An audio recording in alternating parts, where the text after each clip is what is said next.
G'day all, Sharky's back once again, and it's a Christmas edition review for you blokes, because today, Zandar here arrived on my doorstep, so I figured, why not review him? So let's rip into it.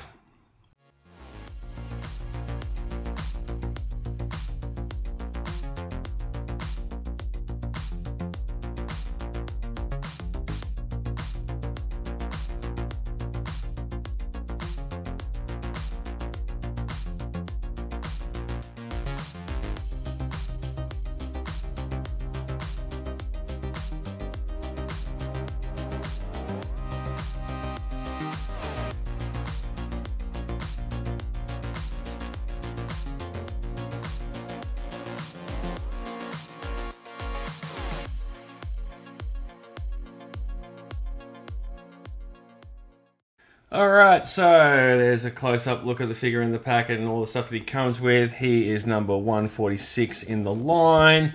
We've got some nice art here. You can see he's got two silent weapons in his hand, which makes sense considering that his specialty is bladed weapons that are silent.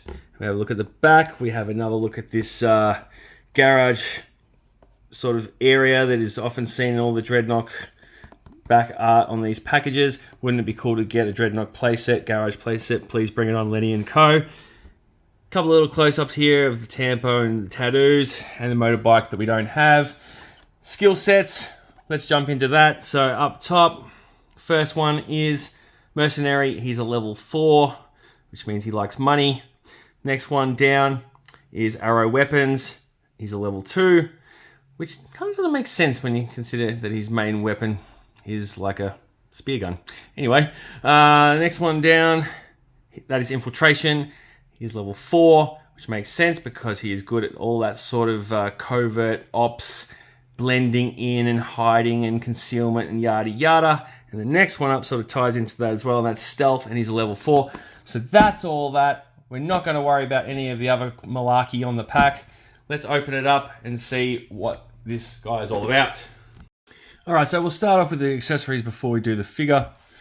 And first cab off the rank is this really nice dagger, which I don't think we've seen before. Pretty sure it doesn't come with Serpentor. I could be wrong. Or Serpentor. Feel free to correct me in the comments. If we have seen it before, we haven't seen it for some time, but it is nice. And I kind of feel like we might be seeing it again with Darklon. But we'll see. More to come on that front. And we might as well do the other bladed weapon, which is kind of like a kukri. I believe that's how you pronounce it. And from memory, this might have come with Shadow Tracker. I think. No, I was wrong. The one with Shadow Tracker is different. How good is Shadow Tracker though? But we're not here for Shadow Tracker, so he can go and hide back over here. So yeah, there's that. It's a nice piece. I like it. Next up, sidearm. Now, again, this doesn't look familiar to me. I don't think it's scrap irons. It could be an old one. There is no port for the blast effect. See that? Might be a bit hard to see. See if I can bring it in a bit closer.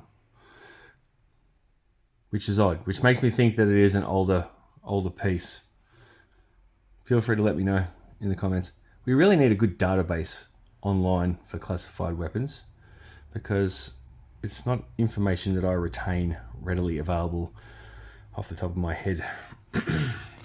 So someone watching this, make something on the internet. Next up, the backpack. It's pretty basic. Yeah, it looks to have what appear to be bolts, I guess, for the harpoon gun. But then there's no arrowheads on them. So I don't know what these are. Sparklers, maybe, for July 4th. Maybe he parades around with them at the Dreadnok swamp base or something. I don't know. But they don't come out. They are firmly fixed in there. That's the backpack.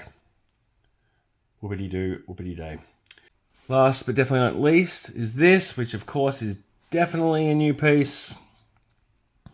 It is a fantastic upgrade of the original, which I happen to have here because I still have an OG one of this bloke. Shout out to Ronnie Trickshot. Here he is. If you know, you know. So yeah, that's a very, very nice update. I like it. It's obviously a lot chunkier and with a bigger scope. It's got a nicer stock on it. This one's not lacking detail, but what's interesting here is you can see where on this one it has like the rope that would attach to the harpoon, I believe. And then with this one, it seems like they've done away with that. And this looks more like, I guess, kind of what's the word I'm looking for? Like it's gas powered, perhaps. I can't think of the word I'm looking for, but like not a tank, but you know what I'm trying to say. So yeah, that's that. We might as well compare the original backpack to the new one while I'm at it. Obviously a different shade of blue and a completely different shape. And you can clearly see that those are supposed to be arrows, so I'm guessing this is what they've done here. So yeah. But you know what? Why stop there with reviewing Zandars when I can also bust out the modern version, which, as you can see, they did away completely with the harpoon gun and gave him essentially what looks like the Night Creeper's crossbow.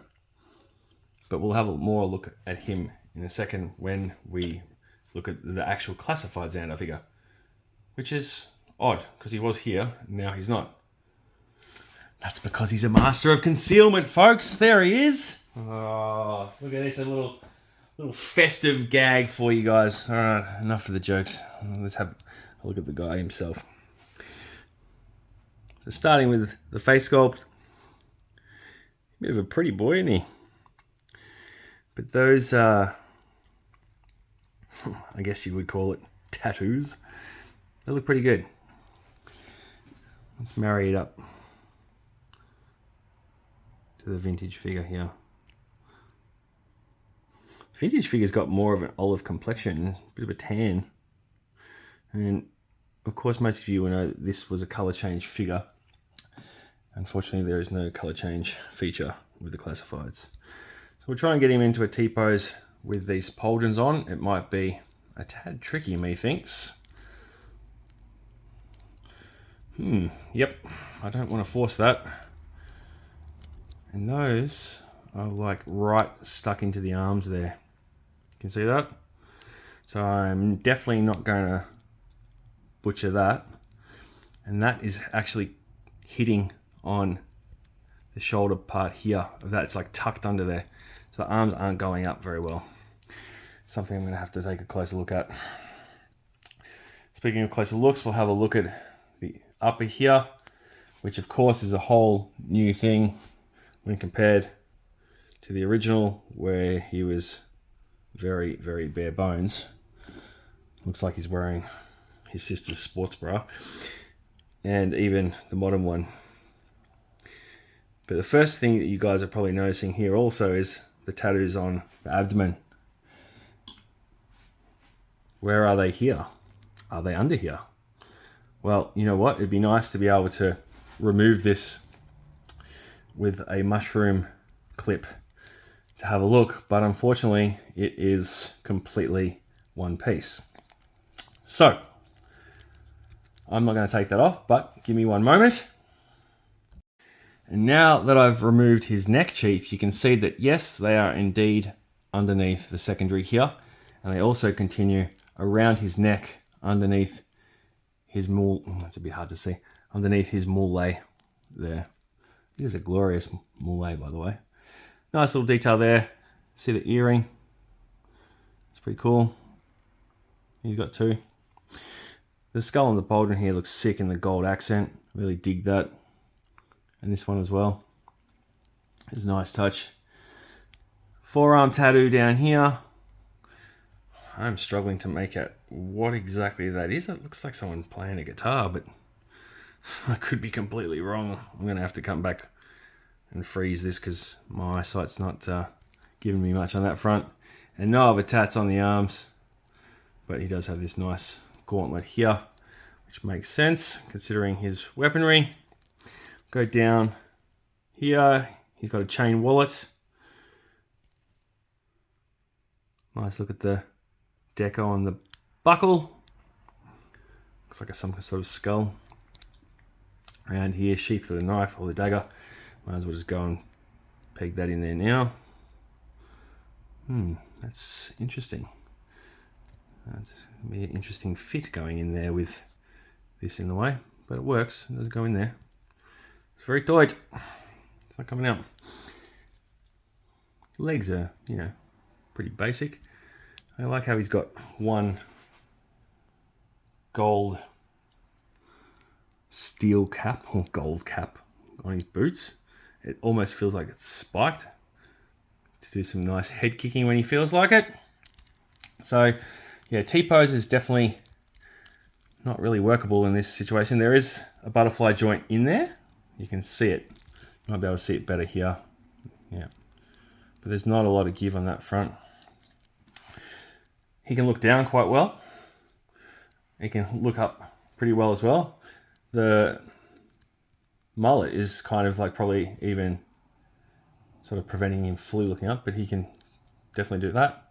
Good rotation there. And the other side. Forearms, no problems. Ankle swivels are good. All good there. Oh, he's a bit stiff in the legs. Crunchy. But not in a bad way. This one. Yep, all good. Thigh swivel here. Yep, not a problem there. Thigh swivel there's probably a bit tighter considering that he's got the holster here. Feet, articulation, can go down about so far. How's he going to stand straight up without any accessories? Get these legs in place. Yep, no problems.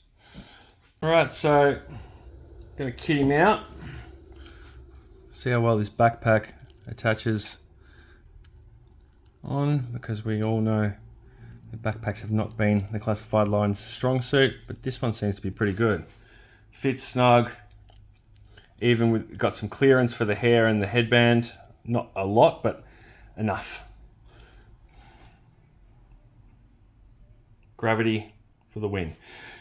I've kept the neck chief off, and you know what? I kind of dig it without it. Gives him a bit more of a tactical look, and I might even keep it that way. Go ahead and throw the sidearm here. Yep, it's a very snug fit. Not a problem. Again, not coming out. Now, I don't know, is there a spot for... Oh, hang on a second. Wait a second. I just noticed something. This is a holster here. So that's for the sidearm. Oh, nice. There we go. Look at that. That fits in pretty good, but in terms of it fastening with the clip here, let's have a look. It's staying in, sort of. Yeah, that works. So I guess we can go ahead and throw this blade in here somehow. Yep. I guess it just sits in like so. That makes sense, doesn't it? Nice. Whooshka. There we go. You can hold it really well. In terms of... he can hold it really well and it falls off. I love it when the toys make liars out of us. The stock fits snugly in here. In terms of getting him into a firing position, well, that's another story. I'm struggling a little bit on that front, and it's because of these arms and this bizzo. But it does look good on him. The whole figure looks fantastic, actually. Just stepping back and seeing it all kitted up. It's a nice update. Like, look at the last modern figure, and then look at this. This is bringing a classic forward, classified styles. More of this, please. Less of this, unless it's for the retro line. Okay? I've had these figures. A lot of us have had these figures, and yes, we would like retro versions of them, but we also want classified versions of them. All right, let's do a comparison to some other figs. Christmas time is a time for families to get together, so it's pretty fitting that he arrived today and then I could reunite him with his big bro and his big sis. So there they are, Zartan, Zandar, and Zorana, and he appears to be a touch taller than Zorana from where I'm standing. I could be wrong, but it does look that way. He might be the same height as Zartan without the hood. Let me just see if I can take this off without messing this up. Zartan actually seems just a fraction taller too. But they are on the deck of a toy aircraft carrier, which could be somewhat uneven. But yeah, there you go. It's good to have the gang all together. Real quick, I just thought I'd throw a couple more looks at you. So here he is with a couple of accessories from a pack from a company that shall remain nameless. And here he is with this gridiron rifle with bayonet, which I think is a nice look actually. Suits the figure quite well. And here he is with the claws that came with Raptor, and they actually fit his hands a whole lot better. So there's a use for those if you just have them sitting in your fodder bin and you want to give them to a character that would utilize them. In summary, there's a lot to like about Zandar. I can't really fault him. The figure looks great. The accessories are just enough. I don't think he requires much more. My only real gripe is, like I said at the beginning, is not being able to remove the web gear, but if you want, you could pop the figure and get it off. It's no biggie, but personally, I like it on. It'll be staying on. I put the neck chief back on just for the sake of this final wrap-up. I don't want to bang on any more than I have today. Why? Because it's Christmas Eve here in Melbourne, and I want to go spend some time with my wife and my dogs and finish off my beer. Before I go, I would just like to say thank you to everyone who has supported the channel. If you're seeing this review for the first time and you've made it this far, thank you for watching.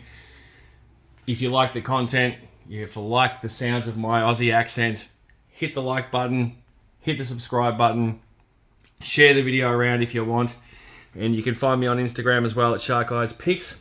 I would like to say thank you to Toy Kind of Mood who had me on their show today. We pre-recorded that, so you can catch that on Christmas Day US time, and I'm not sure exactly, but go to a Toy Kind of Mood on YouTube, and if you're not already subscribed to them, give them a sub, and you can check out the show there. I'm on there with Bobby B and Travis Moody and Bordy Locks, and it was a hoot of a time, and it's always good fun when I get together with those blokes and chat toys, so check it out when you've got nothing better to do on Christmas Day after you've eaten all your turkey and you're full and you're sick of all your family and all the commitments and all that sort of jazz.